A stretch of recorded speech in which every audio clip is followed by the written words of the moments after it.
For decades, global capitals have operated on a single assumption that an overwhelming conventional military is the ultimate guarantor of global economic stability.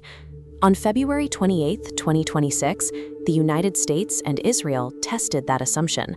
They launched Operation Epic Fury, a massive air campaign that assassinated Supreme Leader Ali Khamenei and dozens of top officials in a single night.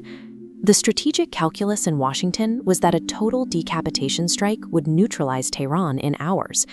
Instead, Iran immediately saturated the region with hundreds of drones and ballistic missiles, striking U.S. bases and regional oil infrastructure.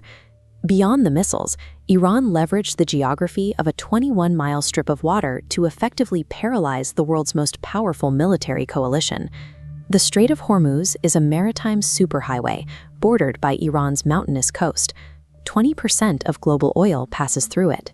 Following the strikes, Iran halted trade, lining the mountains with missiles and saturating the channel with sea mines. Shipping traffic plummeted by 70% within weeks, before dropping to near zero. Global logistics firms simply refused to enter a militarized, belligerent strait. By relying entirely on asymmetric tactics, Iran weaponized its own coastline, turning a vital commercial artery into a militarized dead zone. By April, severe economic bleeding forced a temporary ceasefire and a move to the negotiating table in Islamabad. The talks, led by Vice President JD Vance, collapsed when the U.S. demanded a total end to Iran's nuclear program. Tehran refused to negotiate its security under military duress, ending the diplomatic window. On April 13th, the Trump administration escalated to a full U.S. naval blockade. The goal was to intercept all shipping to and from Iranian ports, applying maximum economic pressure to force a capitulation. Policing this 21-mile choke point has proven to be a logistical nightmare.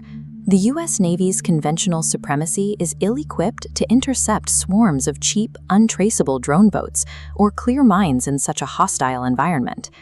The conflict has shifted into an economic waiting game. Washington is betting that Iran's economy will break before the global market forces a Western retreat. China relies on the Persian Gulf for 40% of its oil and 30% of its liquefied natural gas. A closed strait is a direct threat to Beijing's national security. Beijing has refused to back the blockade. Instead, Defense Minister Dong Jun issued a warning against foreign interference, implicitly recognizing Iranian sovereignty over the waterway. The Chinese-owned tanker Rich Starry tested Washington's resolve by deliberately breaking through the U.S. blockade line, forcing the U.S. to decide if it was willing to escalate against a fellow superpower. For the ships Iran does allow through, they have instituted a new financial paradigm: exorbitant tolls paid exclusively in Chinese yuan, bypassing the American petrodollar system entirely. Beijing is using its massive strategic reserves to absorb the shock, while pushing for a unity front among Arab states, actively challenging the American role as the policeman of global waterways.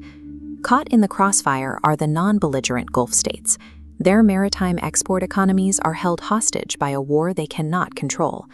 The crisis is now existential in the global south. Spiking energy costs have triggered systemic blackouts across developing nations, leaving millions without power.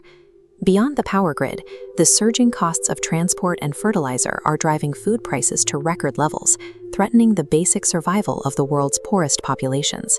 These nations are paying the ultimate price for a geopolitical standoff they have absolutely no part in.